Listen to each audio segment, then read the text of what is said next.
پہ اتنی دور سے تصرف فرمایا ہے. یہ علم جب آتا ہے تو حکمتیں اور دانائیاں اور تزکیہ قلوب اپنے ساتھ اس انداز پر سمیٹ کر لاتا ہے. حضرت فقیہ النفس حضرت گنگوہی علیہ الرحمہ کی خانقاہ میں ایک ساعت تشریف لائے ہیں اور انہوں نے بیعت ہونے کی درخواست کی. حضرت نے صفائی کے ساتھ انکار فرمایا اور کہا کہ آپ کو میرے سے کوئی فائدہ ہونے والا نہیں، اس لیے تمہیں قطعی طور پر بیعت نہیں کروں گا.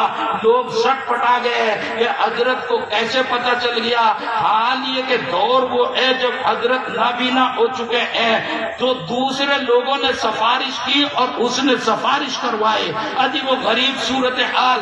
سفارشوں کے باوجود بھی حضرت نے اس کو قطعی طور پر بیعت کرنے سے انکار فرما دیا اور کہا کہ ممکن ہو تو اس کو خانقاہ کے قریب بھی نہ آنے دیا جائے، اس کو کوئی فائدہ ہونے والا نہیں. حضرت ڈانٹ ڈپٹ کرتے ہیں، حضرت انتہائی درجے سختی سے پیش آتے ہیں.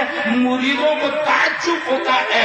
اتر پردیش کے ضلع میرٹھ کے گرام اجراڑہ کے جامعہ گلزار حسینیہ دینی اسلامی ادارے کا آج یہ وارشک سماروہ ہے، سالانہ اجلاس ہے.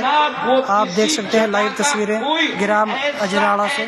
ایسا آدمی جو آپ کی رپورٹیں، آپ کی صورتحال، آپ کے ایمان پھیلانے کے طور اور طریق ان تمام یہ 2 دیوسیہ کے لیے جاسوسی کرنے کے سماروہ ہے. یہاں جو مدرسہ ہے جامعہ گلزار حسینیہ، یہ اس کا وارشک سماروہ ہے، سالانہ اجلاس ہے، اینول فنکشن ہے. یہ دارالعلوم دیوبند سے مفتی صاحب جو بیان کر رہے ہیں، مفتی احسان قاسمی صاحب بیان کر رہے ہیں. آپ دیکھ سکتے ہیں تصویریں. یہ الگ بات ہے کہ کبھی انوار کا غلبہ ہوتا ہے تو خانقاہ وجود میں آتی ہے اور کبھی علم کا غلبہ ہوتا ہے تو مدرسے وجود میں آتے ہیں. یہ علم کا اور کبھی دونوں چیزیں مل جاتی ہیں تو ایک ساتھ خانقاہ بھی چلتی ہے اور مدرسہ بھی چلتا ہے. آپ کے یہاں تو خانقاہ بھی ہے اور مدرسہ بھی ہے، یعنی غالب العلم لوگ بھی ہیں اور غالب التزکیہ لوگ بھی موجود ہیں، دونوں طرح کے لوگ موجود ہیں. ایک بات آپ کے سامنے جاتے جاتے عرض کرتا چلوں. یہ کیا کہتے ہیں کہ امیر جمع احباب حال دل کہہ لے، پھر التفات دل دوستہ رہے رہے نہ رہے. حضرت سیدنا امام احمد ابن حنبل علیہ الرحمہ سفر کرتے ہوئے کسی دیہات میں جا کے پھنس گئے. رات کو نہ آگے بڑھ سکے نہ پیچھے ہٹ سکے. عشاء کے بعد مؤذن نے مسجد سے نکالنے کی کوشش تمام کی اور حضرت جی کوشش کرتے رہے کہ جناب مجھے رات گزارنے کا موقع دے، مگر مؤذن نے ایک نہ سنی اور آپ کو مسجد سے باہر نکال دیا. انہوں نے کہا میں مسافر کہاں جاؤں گا، کہیں جا سفر سے پہلے سوچتا. آپ کو مسجد میں ٹھہرنے کی اجازت نہیں ہے. برابر میں کسی کا تنور ہوٹل والا ہوگا کوئی، وہ نان لگانے والا ماجرا دیکھ رہا تھا کہ بوڑھے میاں کو مسجد سے دھکے مار کر کوئی مؤذن نکالنا ہے. اسے رحم آیا اور وہ بڑے میاں کے قریب آیا، کہنے لگا بڑے میاں تم میرے گھر چلو اور رات کو میرے گھر کھانا کھاؤ، میرے گھر قیام کرو. اتنا کہہ کے حضرت امام صاحب کے جان میں جان آ گئی. وہ تو ان کے ساتھ چل دیے.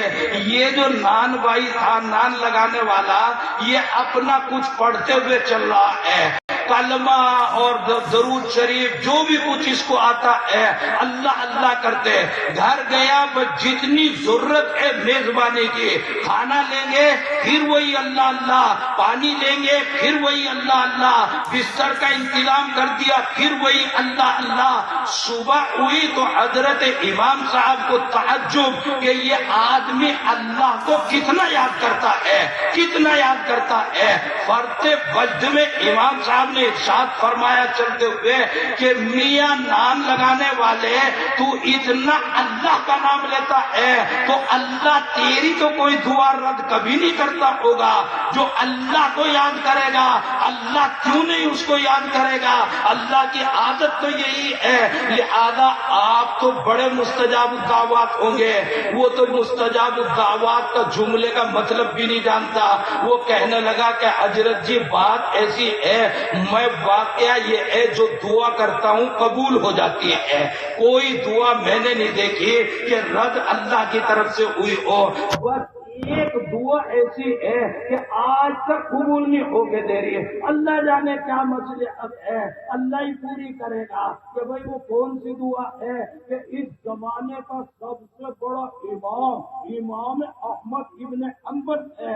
میں دعا کرتا ہوں اللہ تعالیٰ ان کی زیارت کرا دے، لیکن آج تک ان کی زیارت نصیب نہیں.